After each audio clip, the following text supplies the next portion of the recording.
Oke, halo selamat sore semuanya. Oke, selamat datang di kelas TKA Geografi untuk hari Minggu tanggal 12 Oktober 2025 ini.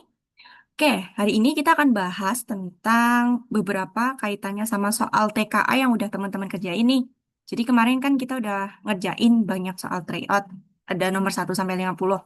Nah, hari ini kita akan bahas beberapa soalnya mungkin dari nomor 1 sampai 25.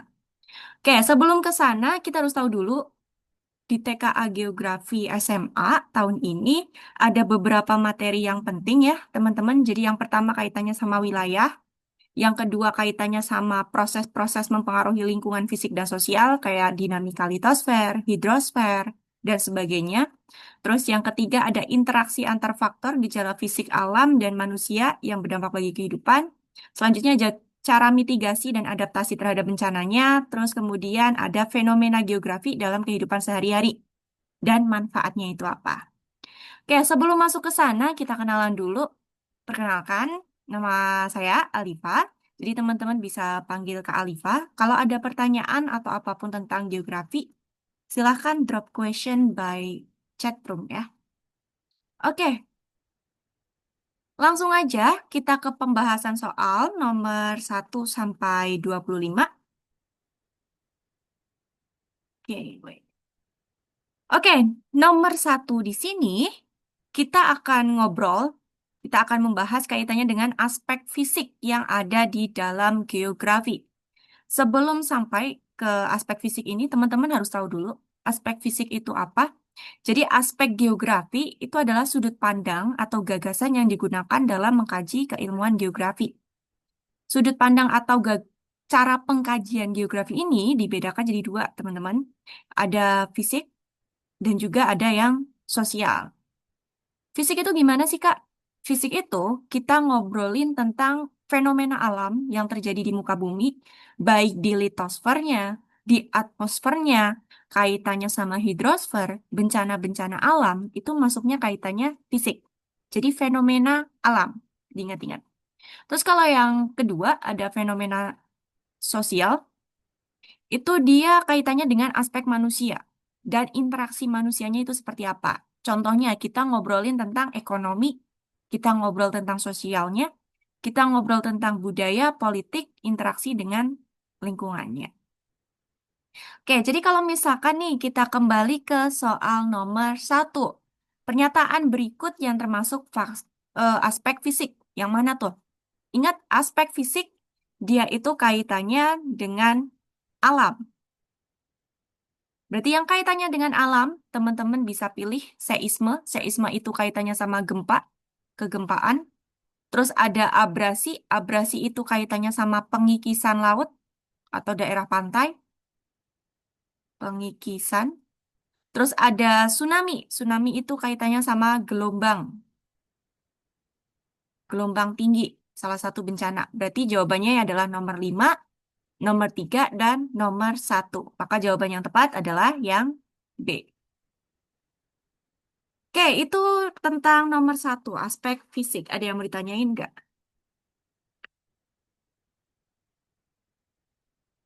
Kalau nggak ada yang mau ditanyain, next kita lanjut ke yang nomor 2. Nomor 2 ini kita akan ngobrolin tentang prinsip-prinsip di dalam geografi.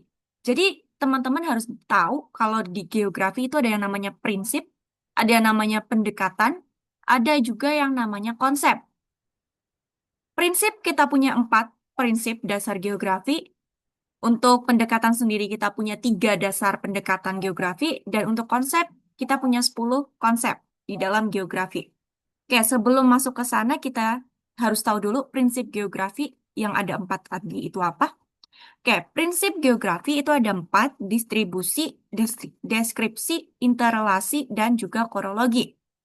Distribusi itu gimana sih? Sesuai dengan namanya, distribusi itu kaitannya sama sebaran. Jadi prinsip distribusi itu digunakan ketika kita mau mengkaji bagaimana sih fenomena di muka bumi itu tersebar. Contohnya, ketika kita ngobrolin sumber daya alam Indonesia terkait dengan minyak bumi itu ada di wilayah Sumatera, Jawa, dan Kalimantan. Berarti itu namanya prinsip distribusi atau persebaran. Karena nggak semua wilayah punya sumber daya itu. Terus kalau kaitannya yang kedua ada namanya prinsip interrelasi. Interrelasi ini dari kata-kata interaksi. Interaksi. Maksudnya gimana sih? Prinsip interrelasi adalah prinsip geografi yang mengkaji hubungan. Hubungan ada sebab dan akibat antara fenomena satu dengan fenomena lain. Di prinsip interrelasi ini, hubungannya itu bisa kaitannya dengan alam dan alam, kaitannya dengan alam manusia. Contohnya, kalau misalkan kita ngobrolin yang alam dengan alam, itu kayak fenomena tanah longsor itu disebabkan karena adanya hujan deras di wilayah dataran yang curam. Itu namanya hubungan alam dengan alam. Jadi penyebabnya adalah hujan dan tanah yang curam menyebabkan adanya longsor. Kalau yang alam dan manusia, contohnya banjir yang ada di Jakarta itu terjadi karena adanya penumpukan sampah yang dibuang oleh masyarakat.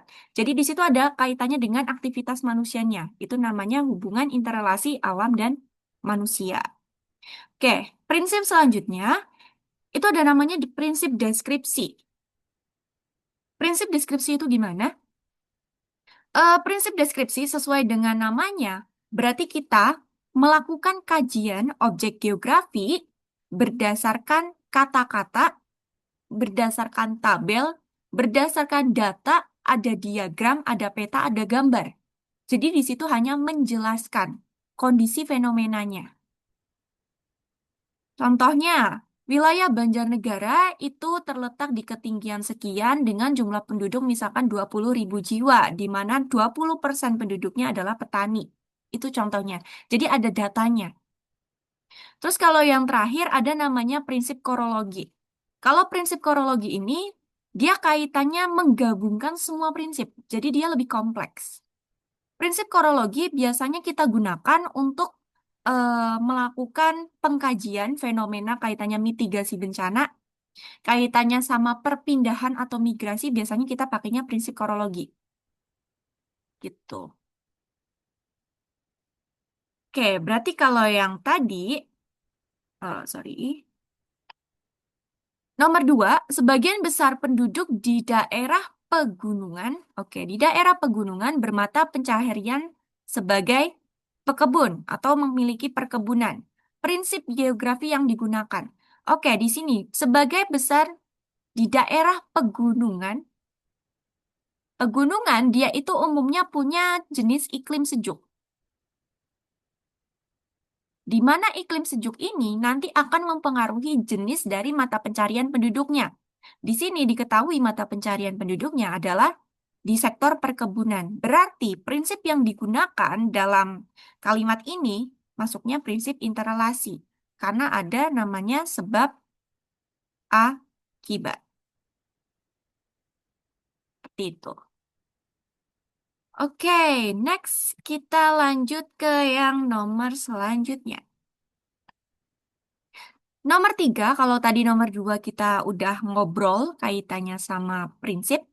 Di nomor tiga ini ada yang namanya pendekatan geografi. Jadi kalau tadi prinsip itu ada empat, pendekatan geografi itu kita punya tiga aja.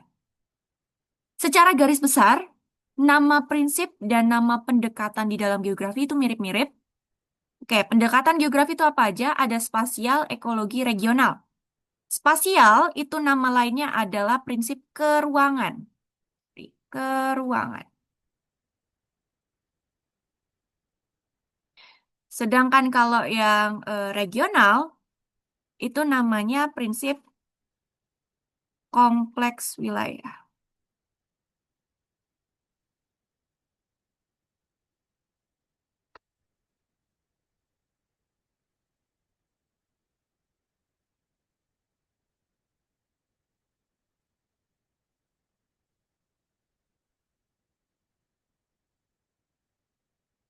Oke, ada prinsip spasial, pendekatan spasial, ekologi, sama regional. Spasial itu nama lainnya keruangan. Ekologi itu kaitannya sama sebab akibat dengan lingkungan atau kelingkungan, bahasa Indonesianya, kelingkungan. Sedangkan regional itu nama lainnya adalah pendekatan kompleks wilayah. Kalau di dalam prinsip kita punya interrelasi, distribusi, deskripsi, dan korologi, di spasial, pendekatan spasial itu mirip dengan yang namanya prinsip distribusi. Jadi dia akan mempelajari bagaimana objek di dalam permukaan bumi, di permukaan bumi itu tersebar. Lokasinya bagaimana, itu akan kita pelajari melalui pendekatan spasial. Jadi persebaran. Contohnya, ketika tadi kita ngobrol tentang persebaran sumber daya alam yang hanya ada di Jawa, Sumatera, dan Kalimantan untuk apa namanya minyak bumi, itu kita ngobrol kaitannya sama spasial. Terus yang kedua ada yang namanya pendekatan ekologi atau kelingkungan. Pendekatan ekologi atau kelingkungan ini mirip dengan prinsip interrelasi. Jadi ada hubungan timbal balik atau sebab akibat antar fenomenanya. Kaitannya sama manusia dan makhluk hidup.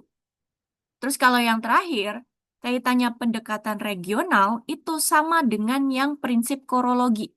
Jadi dia pendekatan yang sangat kompleks menggabungkan dua pendekatan yang ada sebelumnya, yaitu spasial dan ekologi. Sama tujuannya, biasanya kita gunakan pendekatan regional atau kompleks wilayah itu untuk mengkaji kaitannya kasus-kasus yang butuh kompleksivitas. Contohnya, kita ngobrolin transmigrasi. Ketika kita pindah tempat, kita harus tahu dulu kira-kira lokasi yang ideal tuh seperti apa sih untuk kita bisa menghuni. Itu pertama. Yang kedua, kaitannya sama yang ekologi. Ketika kita sudah pindah, kira-kira mata pencaharian apa sih yang sesuai dengan lokasi yang kita punya ketika ditinggali di tempat baru? Itu kita pakai regional. Sama juga, regional juga bisa digunakan untuk mitigasi bencana. Kita bisa tahu ini wilayah rawannya di mana aja dan bagaimana cara kita tanggap terhadap lingkungan karena kerawanan itu. Itu pendekatan regional. Oke, kita balik ke nomor yang nomor 3.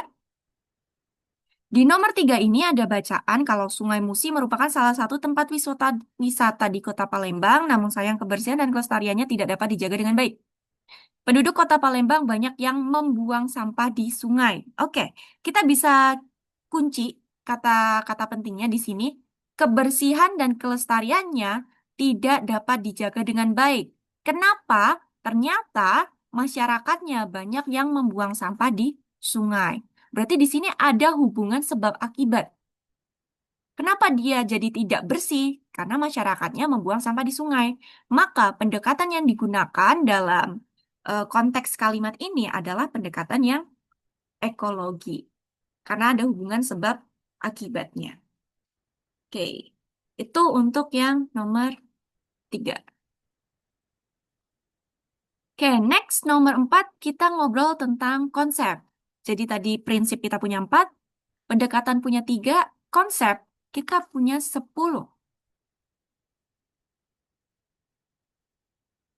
Di dalam geografi ada 10 konsep yang harus kamu tahu. Pertama kaitannya sama jarak. Jarak itu kaitannya sama space di antara dua tempat. Lokasi, lokasi ini nanti dibagi jadi dua. Ada namanya lokasi absolut dan lokasi yang relatif. Absolut atau mutlak itu lokasi yang dia berdasarkan garis astronomis. Contohnya, letak Indonesia 6 derajat LU, 11 derajat LS, 95 BT sampai 141 BT. Itu kaitannya sama yang astronomis.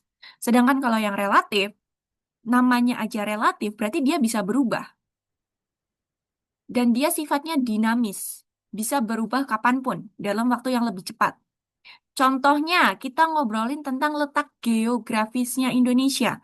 Jadi secara geografis, Indonesia itu terletak di antara dua benua sama dua samudra, Pasifik, Hindia, Asia, dan Australia. Itu namanya lokasi relatif, jadi bisa berubah. Terus kalau konsep pola, pola ini kaitannya sama sebaran. Sebaran fenomena-fenomena yang ada di permukaan bumi. Terus kalau yang aglomerasi, ini lawannya pola. Kalau pola itu persebaran, kalau aglomerasi ini, dia itu pengelompokan. Jadi misalkan objek-objek dengan karakter tertentu itu akan cenderung mengelompok di satu tempat. Contohnya ada pusat industri di Karawang. Berarti dia ngobrolin aglomerasi. Ada namanya kampung suku Ambon di Jakarta misalkan. Berarti dia masuknya aglomerasi juga. Karena suatu objek yang unik berkumpul jadi satu. Terus kaitannya sama keterjangkauan. Keterjangkauan ini nama lainnya adalah aksesibilitas. Artinya apa? Kemudahan akses untuk menjangkau suatu wilayah. Itu keterjangkauan. Contohnya, wilayah Jawa itu keterjangkauannya tinggi dibandingkan wilayah Papua. Kenapa? Fasilitas di Jawa itu lebih lengkap, jalannya lebih baik, sedangkan fasilitas di Papua itu terbatas. Terus kaitannya sama nilai guna di sini, ini adalah konsep geografi yang mengkaji kegunaan suatu objek terhadap objek lain. Contoh, perahu untuk para nelayan itu bisa digunakan untuk sarana mencari penghasilan, yaitu penghasilan seperti menjaring ikan di laut dan sebagainya. Tapi untuk orang-orang di kawasan misalkan dataran tinggi, perahu itu cenderung digunakan hanya untuk rekreasi. Hanya itu, sebatas itu. Itu namanya nilai guna. Jadi ada perbedaan kegunaan walaupun objeknya sama, namanya perahu, tapi di tempat yang berbeda, kegunaannya berbeda. Terus ada namanya interaksi interdependensi. Interaksi berarti hubungan antara dua wilayah. Interdependensi ini saling bergantung.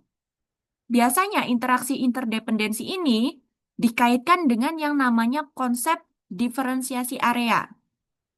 Jadi diferensiasi area itu kaitannya setiap wilayah di permukaan bumi punya karakter tersendiri. Contohnya, ketika kita ngobrolin Wonosobo dan Banjarnegara.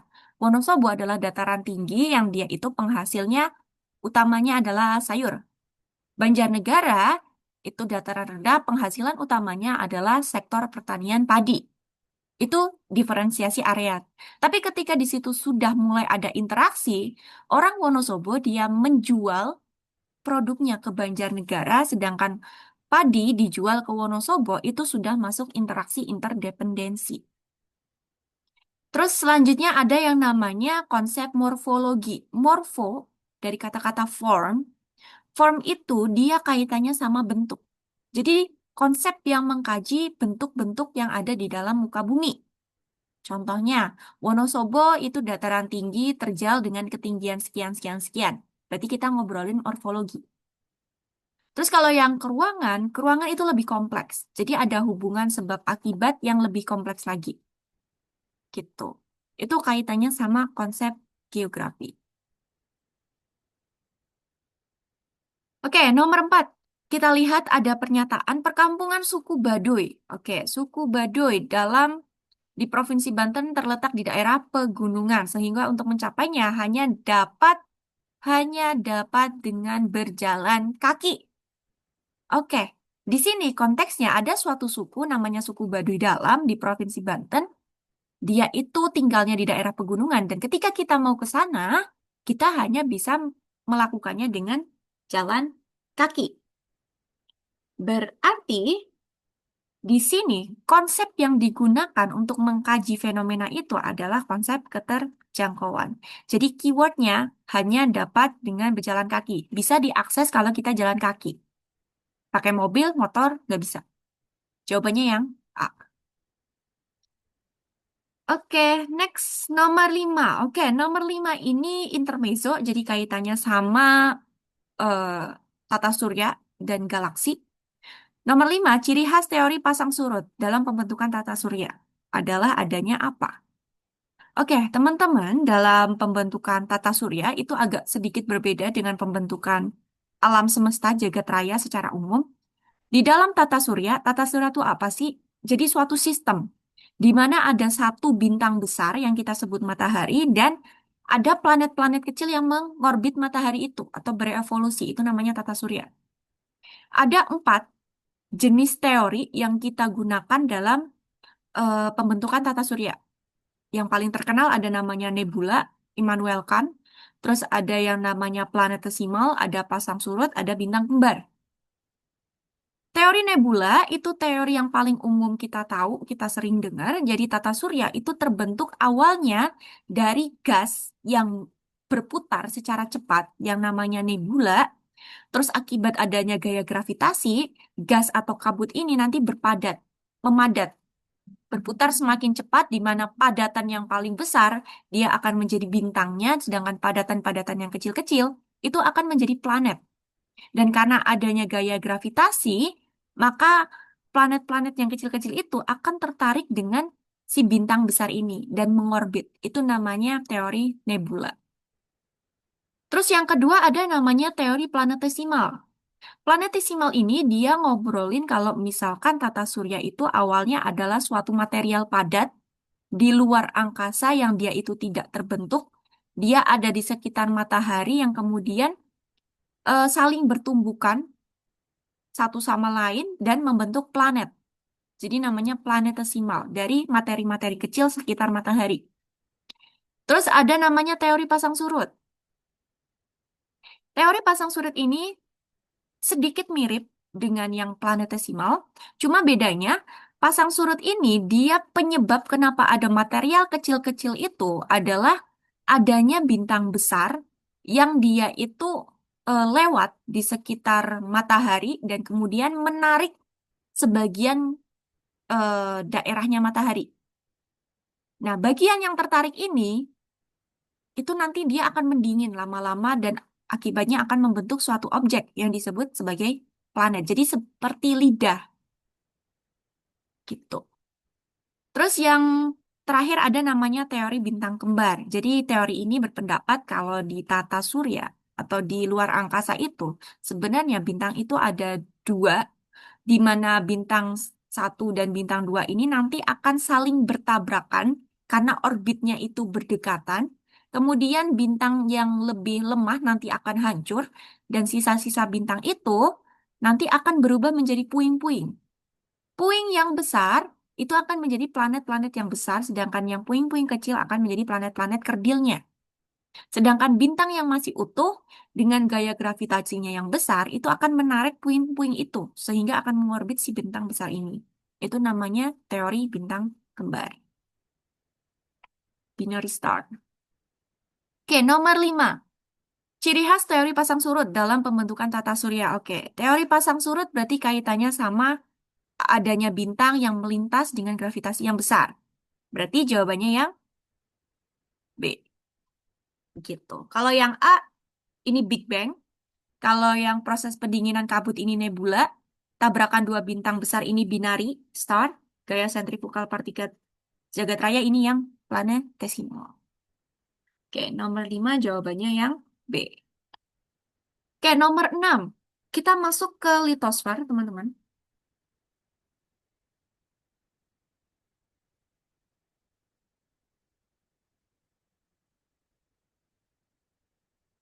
Oke, nomor 6 kita ngobrol tentang litosfer. Jadi litosfer di sini ada gerakan lempeng Australia dan lempeng Eurasia yang konvergen mengakibatkan terbentuknya busur gunung api di Indonesia. Dampak fenomena tersebut itu apa? Oke, ternyata kalau kita ngomongin tentang litosfer, kita akan belajar kaitannya tektonik lempeng. Tektonik lempeng ini pergerakan tektonik atau pergerakan lempeng yang ada di permukaan bumi. Secara umum, bumi kita tersusun dari banyak lempeng, di mana lempeng-lempeng ini punya arah yang berbeda, dan mereka memiliki tiga gerakan utama. Pertama, konvergen, divergen, dan transform. Konvergen tuh gimana sih? Konvergen itu pergerakan lempeng yang dia itu saling mendekat dan saling bertumbukan. Itu konvergen. Di dalam konvergen ada tiga pergerakan utama disebut sebagai kolisi, subduksi, dan obduksi. Bedanya apa? Kolisi ini pergerakan pertemuan lempeng di mana tipe lempengnya itu sama, yaitu lempeng benua dan lempeng benua.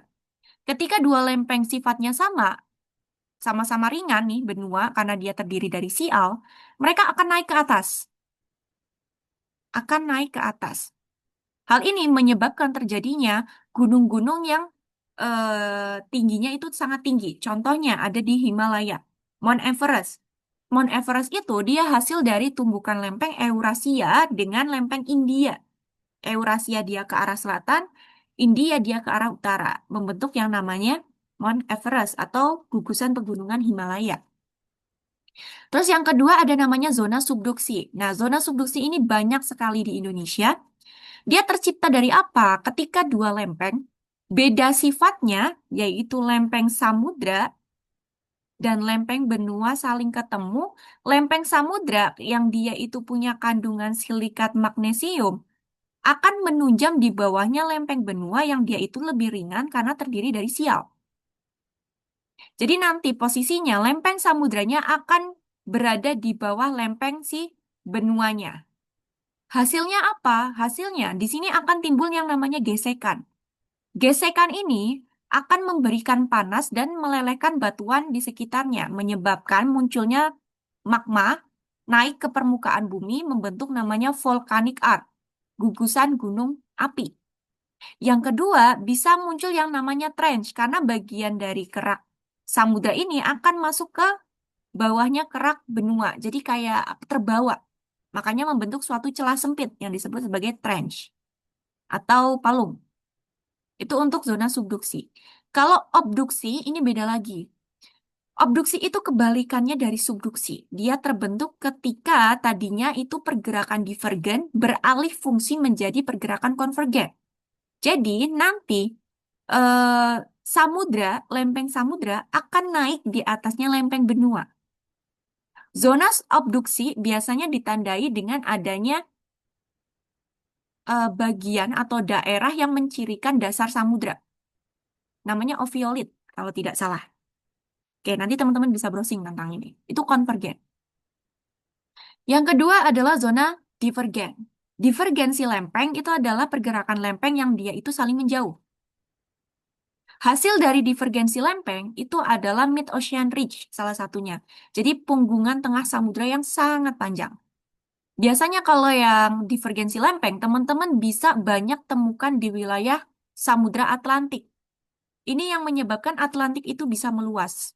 Sedangkan kalau yang tadi konvergensi lempeng itu cenderung lebih banyak di Samudra Pasifik. Makanya julukan Ring of Fire itu biasanya kaitannya sama Samudra Pasifik, teman-teman. Oke. Terus yang ketiga ada yang namanya transform. Oke, kalau transform ini pergerakan lempeng di mana lempeng satu dan lempeng dua itu saling geser aja. Jadi mereka saling berpapasan dan pergeseran ini dia akan memberikan suatu fenomena gempa. Contoh hasil dari fenomena transform itu apa? Namanya sesar San Andreas. Dia hasil dari pergeseran lempeng. Gitu. Oke, jadi nomor 6, dampak dari fenomena pertemuan Australia dan Eurasia membentuk busur gunung api di Indonesia itu apa? Maka jawaban yang benar adalah yang A. Karena akan menghasilkan namanya zona subduksi. Lempeng Eurasia ini sifatnya benua, lempeng Australia atau Indo-Australia ini dia lebih ke samudra juga. Oke. Oke, itu kaitannya sama pergerakan lempeng. Next, nomor 7, kaitannya sama pergerakan lempeng tapi di benua Amerika. Oke, ada pergerakan lempeng benua Amerika dengan lempeng dasar Samudra Pasifik. Oke, teman-teman, Amerika itu salah satu zona dari Ring of Fire. Jadi Ring of Fire itu melebar dari Amerika Selatan, naik ke utara, ke Asia lewat Jepang, masuk ke Filipina, masuk ke Indonesia sampai di sekitar barat Australia. Ini kawasan Ring of Fire. Dan Amerika ini salah satu wilayah yang sangat masif kegempaannya. Kenapa? Karena wilayah ini adalah pertemuan lempeng. Lempeng besar Pasifik dan benua Amerika juga ada lempeng kecil-kecilnya. Kalau teman-teman pernah baca ada namanya lempeng Cocos, ada lempeng Nazca di sini, ada Cocos Plate, ada Nazca Plate. Itu ada di sekitar benua Amerika. Oke, di benua Amerika, pergerakan lempeng Amerika dengan Pasifik itu akan menyebabkan dua jalur pegunungan utama. Ada yang namanya pegunungan Andes sama pegunungan Rocky. Pegunungan Rocky itu menyebar di wilayah Amerika Utara, sedangkan nanti pegunungan Andes itu ada di wilayah Amerika Selatan. Berarti kalau yang ini jawabannya pegunungan yang terbentuk sebagai bukti pergerakan lempeng benua Amerika dan lempeng dasar Samudra Pasifik itu apa?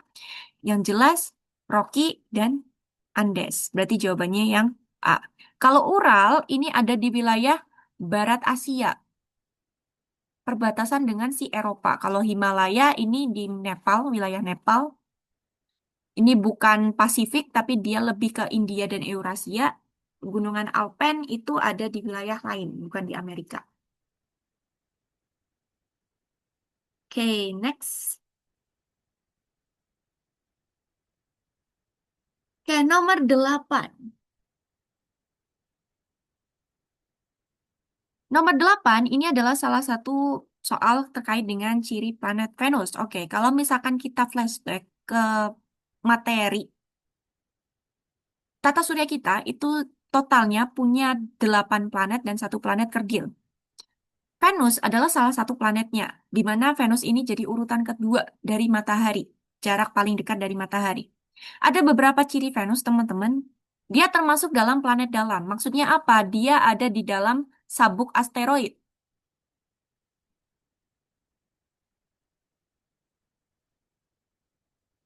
Oke, jadi dia ada di wilayah dalam sabuk asteroid. Sabuk asteroid ini dia berada di antaranya Mars dan Jupiter.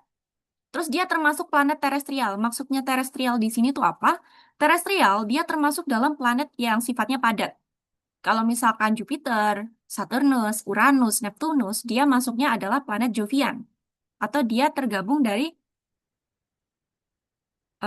gas, sorry.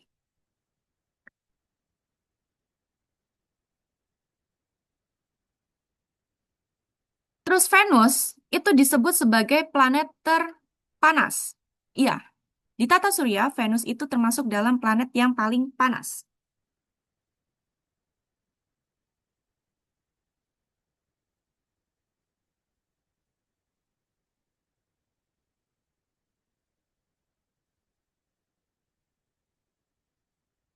Ih, bentar. Stop share screen dulu. Wait.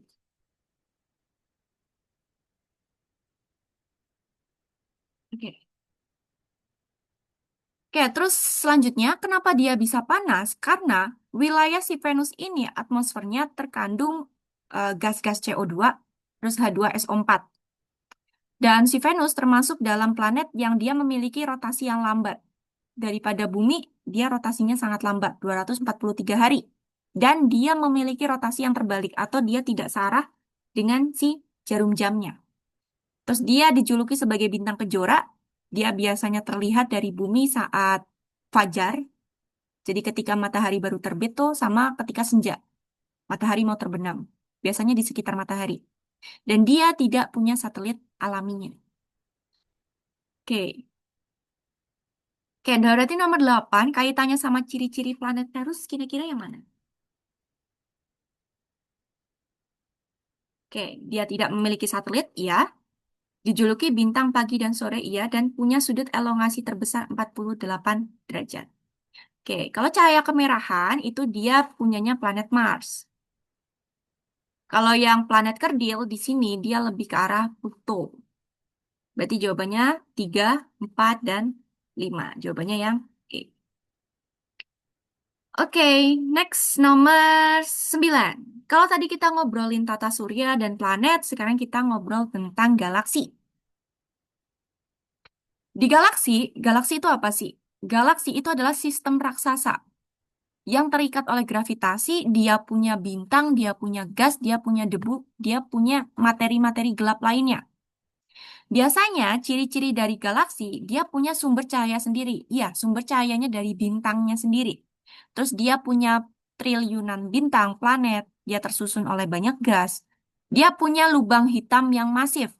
Lubang hitam ini, lubang hitam ini terbentuk ketika si bintang-bintang yang ada di dalam galaksi itu mati. Jadi ketika mati, cahayanya redup, dia akan menjadi lubang hitam. Gravitasinya sangat tinggi biasanya. Terus bentuknya beragam. Iya, galaksi punya bentuk yang sangat beragam. Bisa dilihat di sini ada beberapa jenis bentuk galaksi. Ada yang spiral, ada yang elips, ada yang tidak beraturan. Ini adalah bentuk-bentuk galaksi.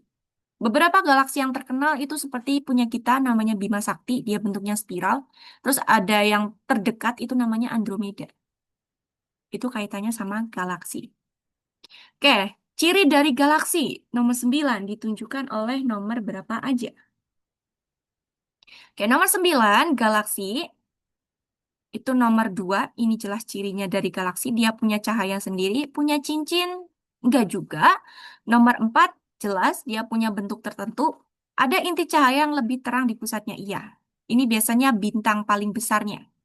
Oke, kalau yang nomor mempunyai ekor, ini dia lebih ke arah komet. Kalau mempunyai cincin, ini dia planet. Planet apa? Planet Saturnus, Uranus, dia punya cincin. Jadi jawabannya yang benar 2, 4, dan 5. Ini ciri dari galaksi. Oke, nomor 10 kaitannya sama batuan sedimen. Oke, kita ngobrol tentang the rock of cycle, the cycle of rock. Jadi, dalam siklus batuan, semua batuan di permukaan bumi itu berasal dari yang namanya magma. Magma itu akan mengalami pendinginan dan membentuk yang namanya batuan beku. Batuan beku ada yang namanya intrusif dan ekstrusif. Intrusif ketika dia masih di dalam permukaan bumi, dan kalau yang ekstrusif itu yang sudah di luar permukaan bumi. Oke, ketika batuan beku itu dikeluarkan, dia akan bersinggungan dengan yang namanya fenomena atmosfer, fenomena eh, ya udara dan sebagainya. Dia akan mengalami yang namanya pelapukan. Pelapukan ini bermacam-macam, bisa kaitannya sama biologis, berarti hewan dan tumbuhan, bisa kaitannya sama fisik karena perbedaan suhu dan tekanan, atau dia kaitannya sama kimia, ada hujan. Erosi, dia mengalami pengikisan. Batuan yang lapuk, dia mengalami perpindahan tempat, erosi. Transportasi, dia dibawa oleh apa? Bisa oleh air, bisa oleh angin. Deposisi, deposisi dia dikumpulkan di satu titik. Oke. Ketika mereka ini sudah melewati weathering, erosion, transportation, and deposition, dia akan menjadi namanya batuan sedimen, sedimen dulu. Jadi dia endapan. Dia akan mengalami pengendapan. Endapan yang terus mengendap dalam waktu lama, nanti dia lama-lama akan tersementasi. Artinya dia akan mengalami proses litifikasi atau pembatuan, mengalami kompaksi dan sementasi. Di sini dia akan membentuk namanya sedimen rock. Sedimen rock ini dia terbagi nanti jadi 3, ada namanya sedimen klastik, ada namanya biologis, biologi atau organik, dan kimia. Klastik dia terbentuk dari batuan lain yang lapuk. Biologi biasanya di situ kita bisa temu fosil. Kalau kimia itu batuan sedimen yang terbentuk karena adanya pelarutan zat-zat kimia karena hujan. Oke, sedimentary rock yang kemudian dia mengalami proses litosfer, tiba-tiba ada gempa, dia terkubur. Semakin dalam dan semakin dalam, dia akan mengalami perubahan suhu dan tekanan dan akan membentuk batuan metamorf. Yang di sini dia sudah berubah strukturnya, baik sifat kimia, baik sifat fisikanya. Begitu pula dengan batuan beku. Ketika dia tidak terangkat ke atas, dia akan terkubur dan mengalami tekanan dan suhu yang tinggi.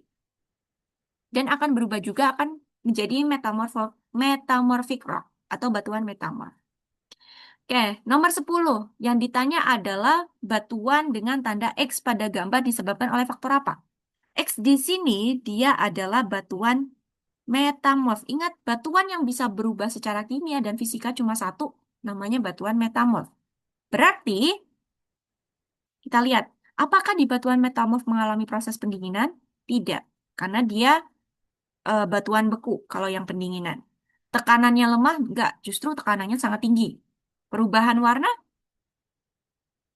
Maybe bisa, tapi tidak secara signifikan. Penurunan suhu? Jelas tidak, jadi jawabannya yang perubahan struktur. Oke, itu tanda X batuan metamorf. Oke, next nomor 11 kaitannya sama gempa.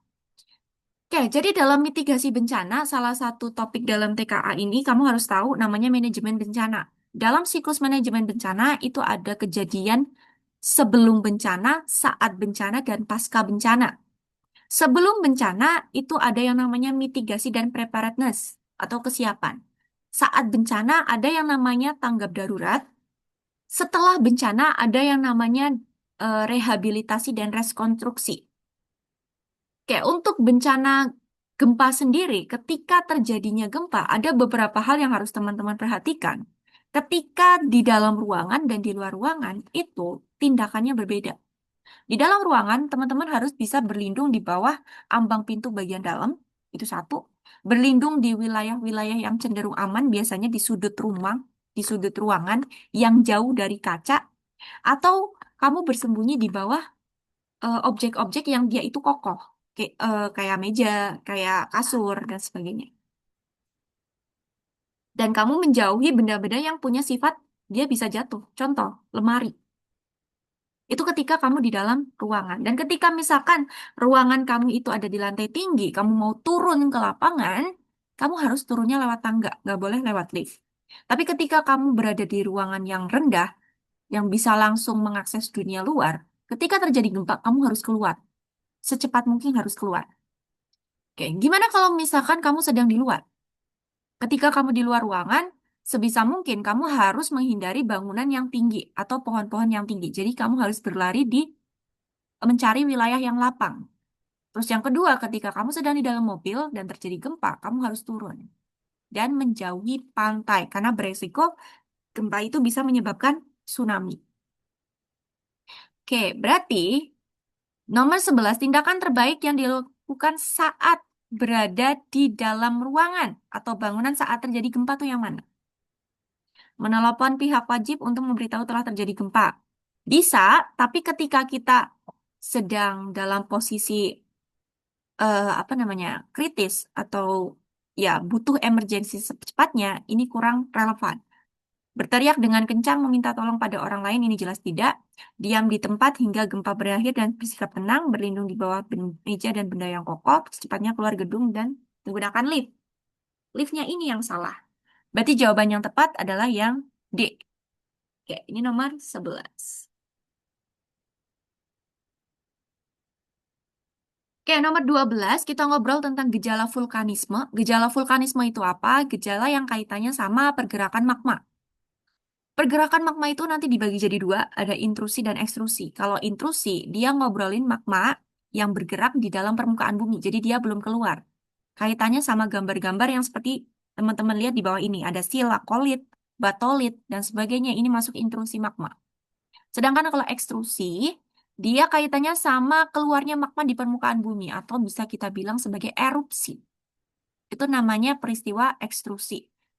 Nah, di soal itu menyinggung kaitannya vulkanisme. Vulkanisme itu lebih ke arah ekstrusi magma atau erupsi. Jadi kita ngobrolin bagaimana magma itu keluar ke permukaan bumi. Berarti kaitannya sama pererupsian.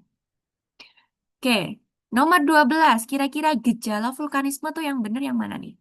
Berarti kaitannya sama erupsi. Jelas nomor 2, ekstrusi magma karena nama lainnya adalah erupsi.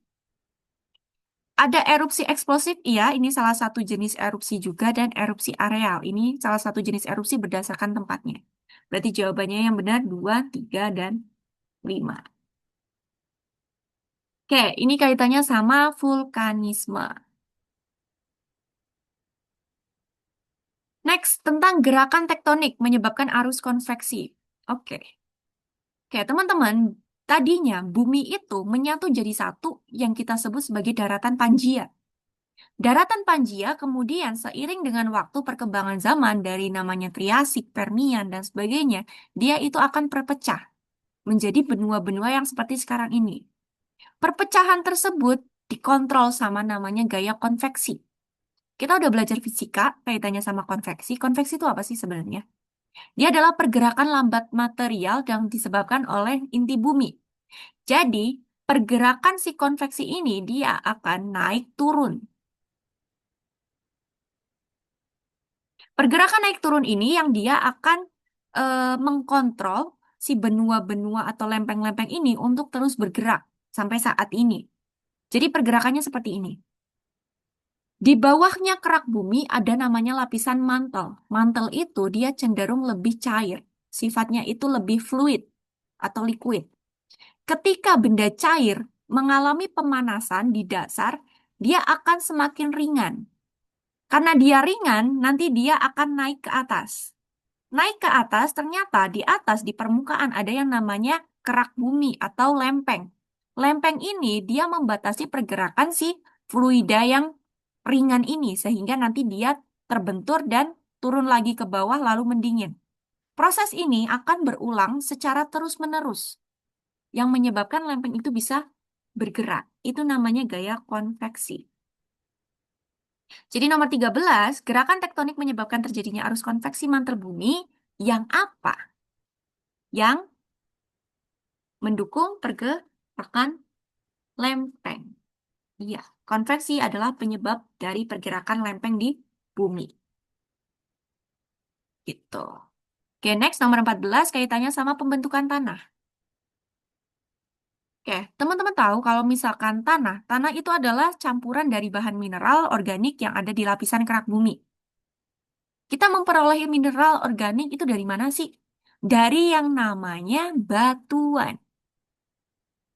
Oke, jadi ada beberapa faktor pembentuk tanah. Ada bahan induk, organisme, topografi, iklim, dan waktu.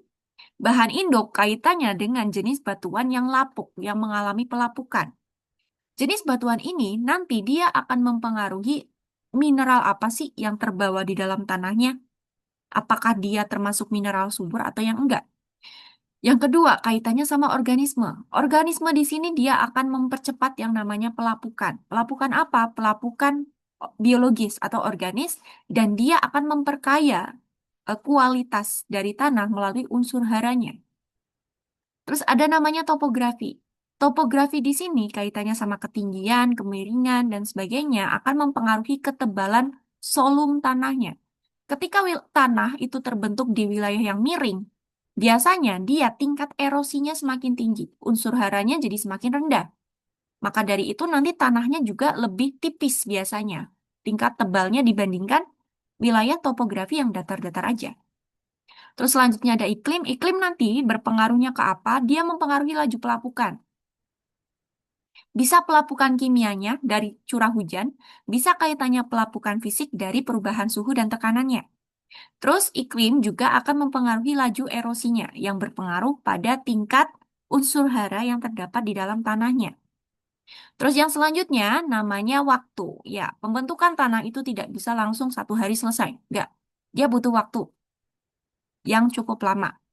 Oke, untuk bisa mempersingkat, bisa teman-teman hafalin keyword ini berarti butuh waktu. Jadi B untuk bahan induk, O-nya organisme, T-nya topografi, I-nya iklim, dan waktu. Jadi ada 5 faktor pembentuk tanah.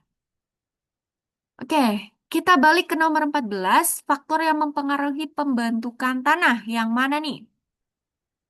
Batuan induk, jelas. Iklim, iya. Topografi, 3, 4, dan 5. Jadi jawabannya yang E.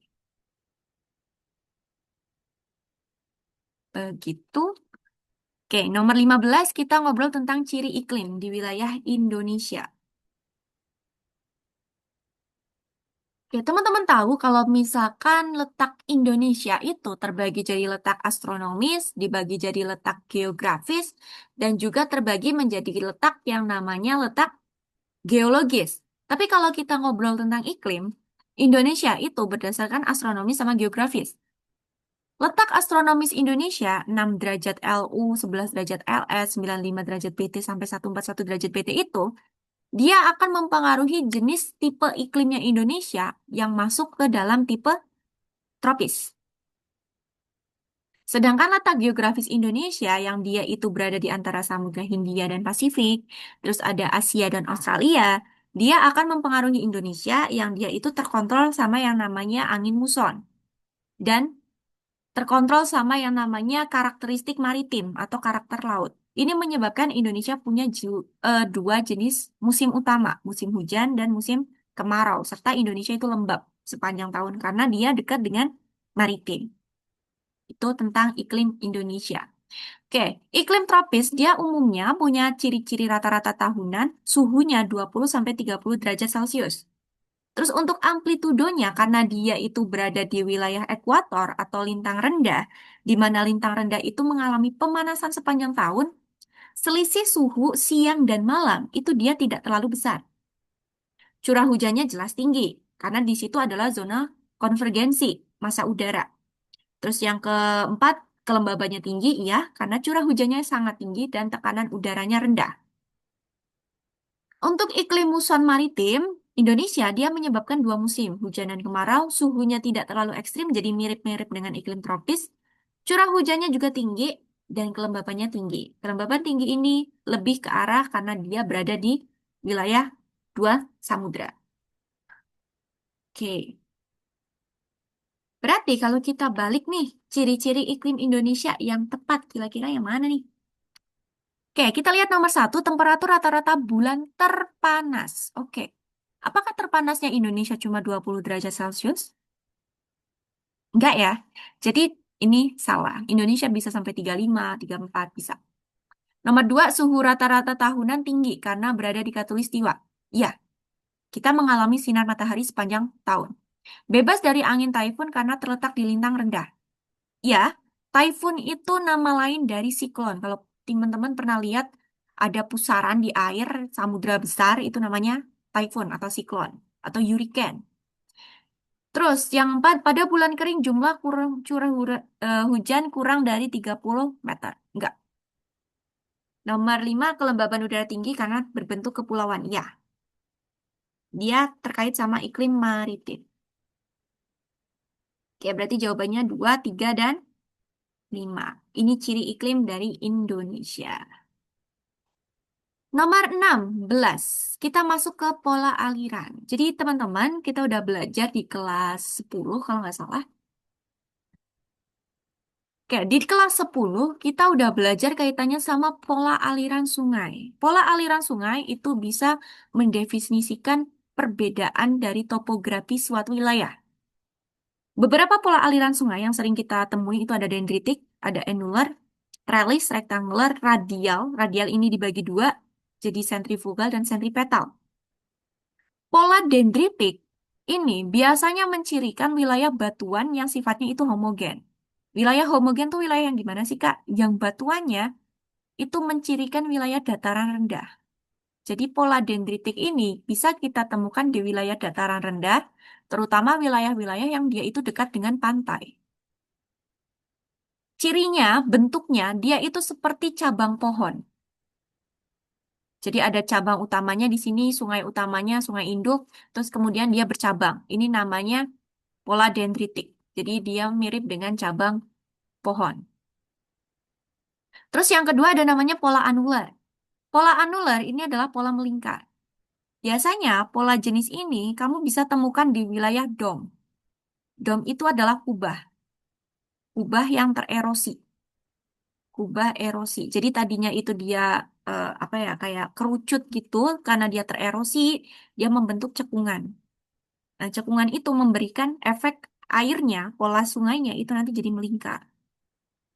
Terus ada yang namanya trellis. Kalau kamu lihat trellis di sini itu mirip dengan yang dendritik.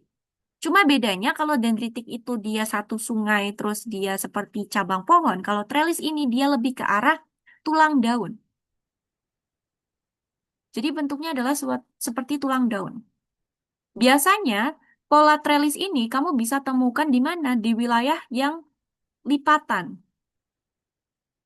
Jadi wilayah-wilayah hasil lipatan kamu bisa temukan si sungai Trellis ini. Jadi kalau kamu lihat sungai Trellis, ini adalah sungai utama, ini punggung lipatannya. Sedangkan sungai kecil ini mengarah ke lereng dari lipatannya.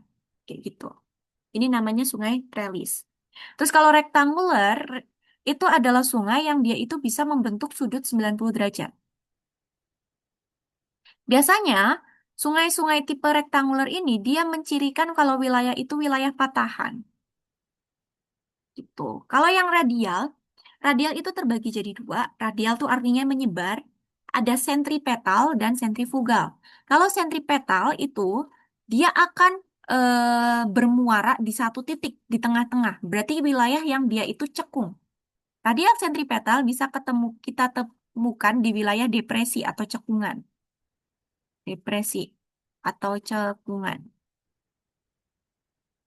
Sedangkan kalau yang radial sentrifugal itu dari satu titik dia akan menyebar. Kita bisa temukan di mana? Kita bisa temukan yang sentrifugal itu di wilayah dari puncak gunung. Jadi nanti dia turun. Tapi kalau yang radial sentripetal itu menuju satu titik. Ada di cekungan. Gitu. Oke, next. Ada jenis aliran air. aliran lain yang bisa teman-teman tahu ada namanya pinnate sama paralel. Pinnate sama paralel ini bisa teman-teman temukan di wilayah-wilayah yang lebih curam, biasanya gitu. Oke, nomor 17. Oh, sorry, nomor 16 dulu ya. Oke, berarti nomor 16 pola aliran yang terbentuk di wilayah pegunungan lipatan. Pola apa nih? Di pegunungan lipatan. Lipatan. Rektangular, tadi dia di patahan. Dendritik, dia ada di sekitar pantai atau dataran rendah. Radian sentrifugal itu dia di gunung ya. Sentripetal itu ada di depresi atau cekungan. Trellis ini ada di lipatan. Berarti jawabannya yang benar mencirikan lipatan adalah pola trellis atau pola tulang daun. Oke, next nomor 17 faktor yang mempengaruhi infiltrasi. Oke, kita ada kata-kata infiltrasi berarti kita ngobrol tentang siklus hidrologi. Jadi teman-teman, namanya siklus hidrologi itu dia adalah pergerakan air yang secara terus-menerus dengan fungsinya apa? Fungsinya adalah menjaga ketersediaan air di bumi. Itu siklus hidrologi. Pergerakan air ini dia meliputi beberapa jenis. Ada siklus pendek, sedang, dan panjang. Siklus pendek itu ketika terjadi evaporasi atau penguapan di laut dan hujannya di laut. Siklus sedang itu ketika penguapan di laut ditambah penguapan yang di darat, dia akan menghasilkan hujan di daratan. Nanti melalui proses infiltrasi kembali lagi ke laut. Terus kalau yang panjang, mirip dengan siklus sedang, tapi hujannya diturunkan di wilayah yang lebih tinggi. Di mana? Di pegunungan. Dan biasanya hasilnya itu cenderung hujan-hujan es atau hujan-hujan salju yang turun mencair menjadi gletser dan kembali lagi ke laut. Gitu. Di dalam siklus hidrologi ada beberapa proses yang harus teman-teman tahu di sini. Ada yang namanya evaporasi. Jadi proses pertama namanya evaporasi. Dia itu apa? Dia itu penguapan, perubahan air jadi gas. Evaporasi ini terbagi jadi dua proses. Transpirasi ketika dia diuapkan oleh tanaman. Jadi dia udah masuk siklus yang sedang dan panjang. Dan evaporasi ketika dia penguapannya langsung di badan air. Badan air itu apa? Badan air itu bisa sungai, bisa danau, bisa laut. Itu evaporasi. Kalau transpirasi itu lewat tanaman. Terus yang kedua, ketika air itu yang cair berubah menjadi gas, semakin dia tinggi akan mengalami perubahan suhu. Suhunya akan semakin turun. Jadi air yang bentuknya gas itu akan mendingin, membentuk yang namanya awan, yang disebut proses kondensasi. Awan-awan ini kemudian bisa terbawa oleh angin. Namanya proses adveksi, bertemu dengan awan-awan lainnya, kemudian menjadi jenuh. Jenuh itu ketika awan tidak bisa menanggung bebannya airnya lagi, sehingga dia akan menurunkan air ke bumi yang disebut sebagai hujan, atau nama lainnya adalah presipitasi. Terus hujan yang turun ke permukaan bumi itu bisa mengalir di permukaan. Aliran permukaan ini kita sebut dia sebagai runoff. Bisa mengalir melalui sungai, bisa melalui selokan, dan sebagainya.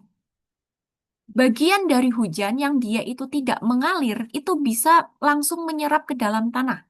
Itu yang disebut sebagai infiltrasi. Peresapan melalui pori-pori tanah, menjadi air tanah. Atau dialirkan kembali ke laut sebagai aliran bawah tanah. Oke. Kaitannya sama infiltrasi, teman-teman. Infiltrasi itu dia dipengaruhi oleh beberapa hal. Pertama, curah hujan. Curah hujan intensitasnya berbeda, tingkat infiltrasinya juga berbeda. Kedua, porositas. Porositas ini kaitannya sama kemampuan si tanah untuk bisa menyerap air. Semakin tinggi porositasnya, biasanya infiltrasinya semakin tinggi juga. Contohnya, pasir dan lempung. Ketika terjadi hujan atau kita menuangkan air, pasir itu lebih cepat untuk menyerap, berarti dia porositasnya lebih tinggi. Sedangkan si lempung itu lebih susah menyerap, lebih banyak yang menggenang di atasnya. Itu namanya porositas yang rendah. Terus ada tekstur dan struktur tanah. Tekstur dan struktur ini mempengaruhi porositas. Tekstur yang gembur itu biasanya dia lebih gampang untuk infiltrasi. Terus bahan organik, tutupan lahan kayak vegetasi, beton, dan sebagainya, itu mempengaruhi laju infiltrasi juga. Terus kemiringan. Kemiringan lereng juga akan mempengaruhi infiltrasi. Lereng yang semakin miring itu akan memperkecil infiltrasi. Kenapa? Karena lereng yang miring itu akan mempercepat namanya laju erosinya, aliran permukaannya, bukan infiltrasinya. Terus ada pemadatan permukaan. Kalau kamu lihat tanah yang padat dan tanah yang tidak padat, laju infiltrasinya itu pasti lebih tinggi di wilayah tanah yang tidak ada pemadatan di permukaannya. Itu kaitannya sama infiltrasi. Berarti kalau yang nomor berapa tuh tadi? Nomor 17, faktor yang mempengaruhi infiltrasi itu yang mana aja? Yang paling tepat nih. Berarti jawabannya yang permukaan tanah ini yang paling berpengaruh sama vegetasi yang umumnya. Meskipun nomor satu, yang A itu juga benar, kemiringan dan permukaan tanah. Kita ambil yang C.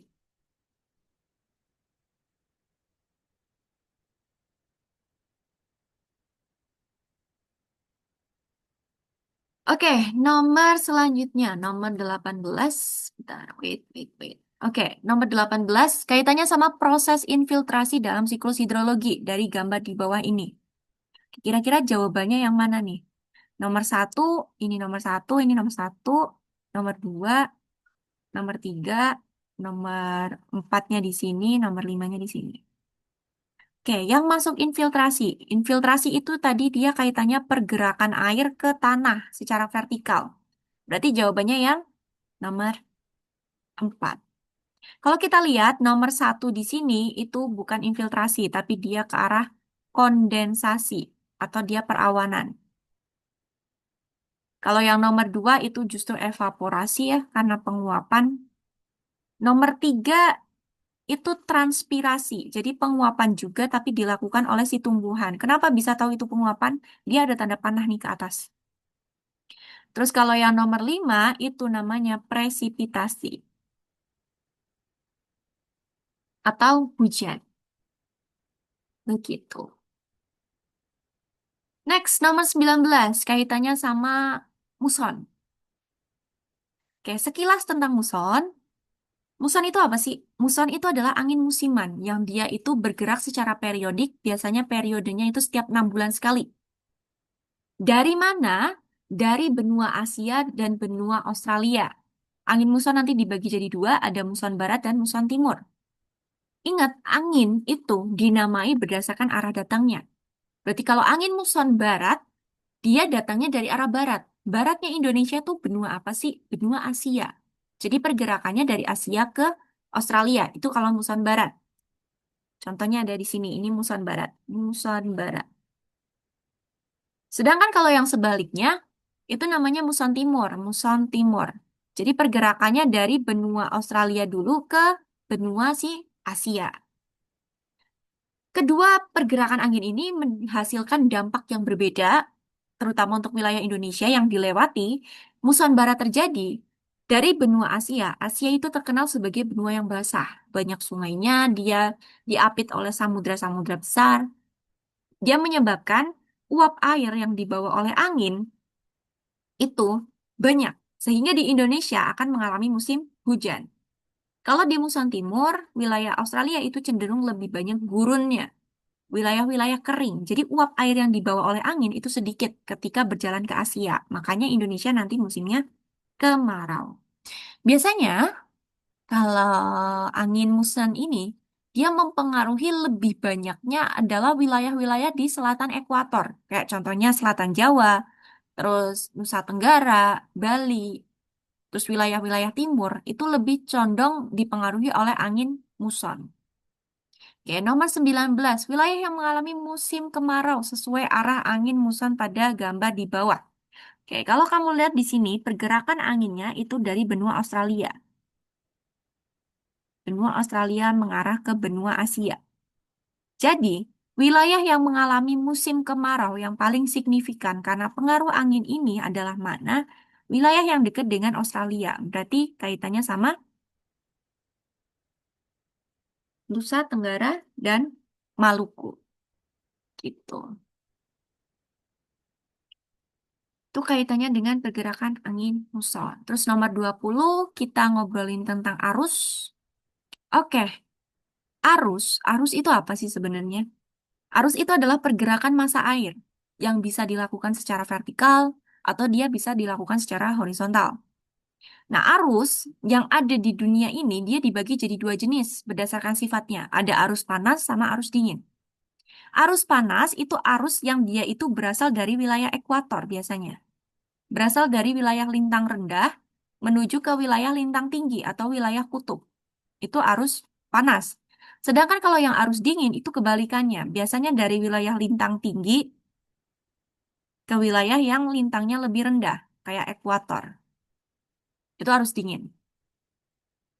Oke, Jepang. Bentar. Jepang itu adalah salah satu wilayah di mana dia itu wilayah pertemuan dua arus panas dan dingin ini. Arus panasnya itu namanya Kuroshio. Jadi dia bergerak dari ekuator ke arah lintang tinggi. Nama lainnya adalah Nihon Karyu. Sedangkan arus dingin itu disebut sebagai Oyashio yang bergerak dari Samudra Arktik ke wilayah Samudra Pasifik atau ke selatan. Itu Oyashio. Jadi sifatnya dingin. Keduanya akan bertemu di mana? Akan bertemu di wilayah pantai timurnya Jepang. Ketika mereka berdua ketemu, dua arus ini yang beda sifat, justru akan terjadi yang namanya zona mixing. Zona percampuran arus laut, di mana zona mixing ini adalah zona yang sangat ideal pertumbuhan plankton. Makanya zona mixing ini disebut sebagai zona yang subur. Dampaknya apa? Dampaknya perikanan di Jepang itu sangat baik. Makanya di Jepang itu sering terjadi namanya banyak orang Jepang yang makan sashimi, sushi. Terus kita bisa jumpai bluefin tuna, yellowfin tuna, di mana tuna-tuna itu adalah jenis tuna laut dalam yang sangat besar. Tuh. Kenapa bisa di situ? Karena di situ banyak plankton. Plankton itu adalah makanan ikan kecil-kecil dan ikan kecil adalah makanannya si tuna-tuna itu tadi. Gitu. Makanya Jepang jadi banyak hasil lautnya. Berarti dampaknya yang tepat pertemuan arus Kuroshio dan Oyashio bagi Jepang adalah perairan Laut Timur. Ingat-ingat, Laut Timur Jepang kaya biota laut. Jawabannya yang B. Oke, ada pertanyaan sampai sini? Oke, kalau nggak ada kita lanjutin nomor 21. Oke, ini sudah ada ya di kisi-kisi TKA kaitannya sama interpretasi citra dan kita harus menentukan rumusan masalah yang sesuai dengan citra itu.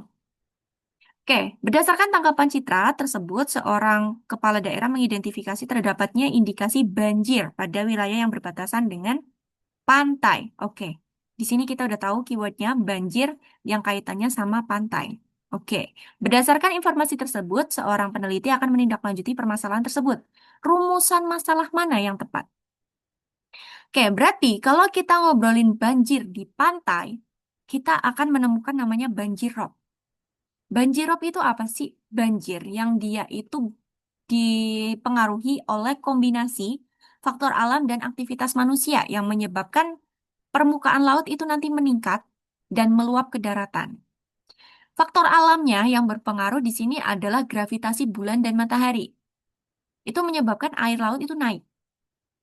Pasang nama lainnya. Terus aktivitas manusia yang berpengaruh itu apa? Aktivitas manusia yang berpengaruh pada perubahan ini adalah perubahan iklim dan juga penurunan muka tanah atau land subsidence. Karena apa?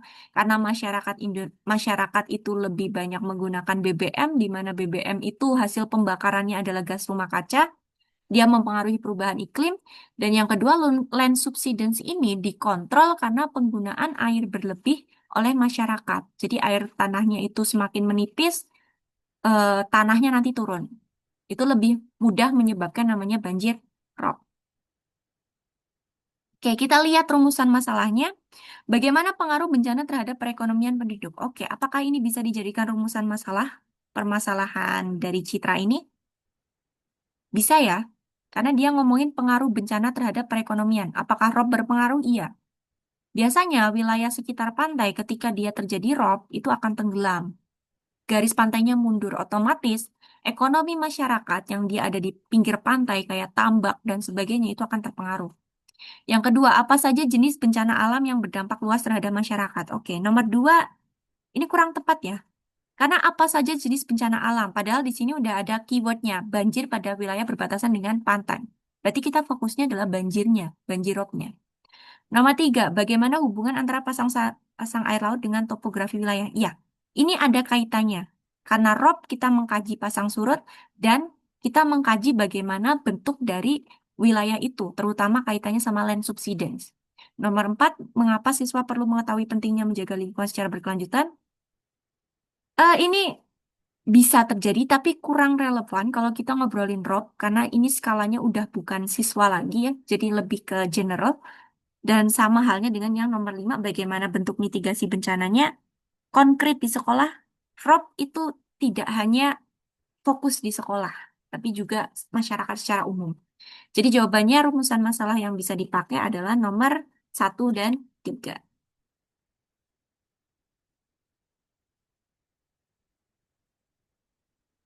Oke, next nomor 22. Nomor 22 di sini teman-teman harus menganalisis atau melihat dari bacaan tentang pernyataan yang benar dan salah.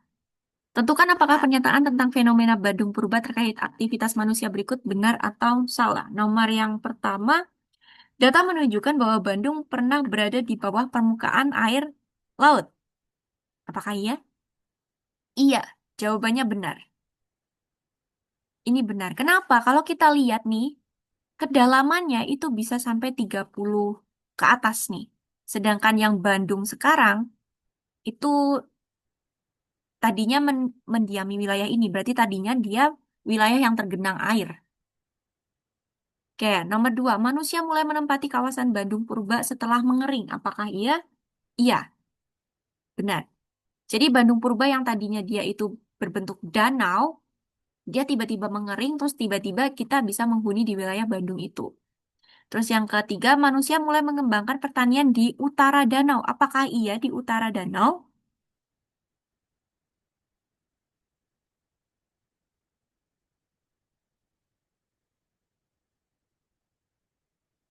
Enggak ya, enggak ada di bacaannya juga. Jadi ini salah. Oke, berarti benar-benar dan salah. Itu pernyataan nomor 22. Oke, nomor 23 kaitannya sama benar dan salah juga keberlanjutan pengelolaan SDA berdasarkan prinsip konservasi dan restorasi lingkungan. Langsung aja ke nomor I. Kerusakan hutan mangrove di Desa Bedono disebabkan oleh faktor alami. Oke, apakah kerusakan hutan mangrove di Bedono, Bedono ini berarti di sekitar Demak ya, disebabkan oleh faktor alami? Kita lihat kombinasi. Oke, di sini kita langsung ketemu. Ternyata kawasan pesisirnya itu mengalami abrasi parah karena kombinasi faktor alami dan aktivitas manusia. Jadi nomor yang I itu salah. Nomor 2, contoh pengelolaan keberlanjutan adalah ekowisata berbasis konservasi. Iya, betul. Jadi pengelolaan berkelanjutan itu artinya apa? Kita mengelola alam dengan mempertimbangkan generasi yang mendatang dengan prinsip keberlanjutan. Artinya tidak mengorbankan generasi yang akan datang. Dan konservasi adalah salah satu cara pengelolaan yang berkelanjutan.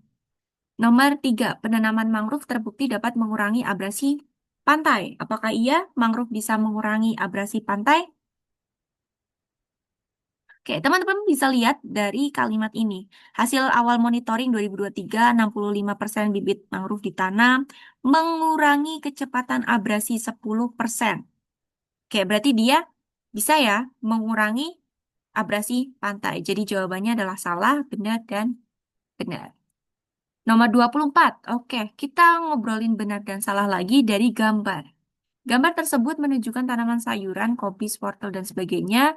Lahan pernah tertimbun abu vulkanik. Oke, kita ambil keywordnya dulu, tertimbun abu vulkanik. Dari letusan beberapa tahun, petani menyebut tanah di wilayah itu sangat cocok untuk pertanian, kandungan mineralnya tinggi. Oke, nomor yang pertama, abu vulkanik yang jatuh ke permukaan tanah akan memperkaya unsur hara, kalium, fosfor, dan tanaman. Benar ya? Jadi abu vulkanik atau tanah yang andosol, hasil dari abu vulkanik, itu dia mengandung banyak sekali mineral yang dibutuhkan oleh tanaman. Kalium, fosfor, itu salah satu contohnya. Berarti yang A benar. Terus yang kedua, letusan gunung berapi selalu merusak seluruh lahan pertanian dan membuatnya tidak dapat digunakan. Oke, kita ambil keywordnya selalu merusak. Apakah ketika letusan gunung api itu bisa selalu merusak? Bisa iya, bisa enggak. Yang kedua, kita lihat membuatnya tidak dapat digunakan selama puluhan tahun. Apakah tidak bisa digunakan selama puluhan tahun? Tidak. Kenapa? Karena letusan gunung api tadi itu hasilnya abu vulkanik. Abu vulkanik justru kaya akan mineral. Berarti salah.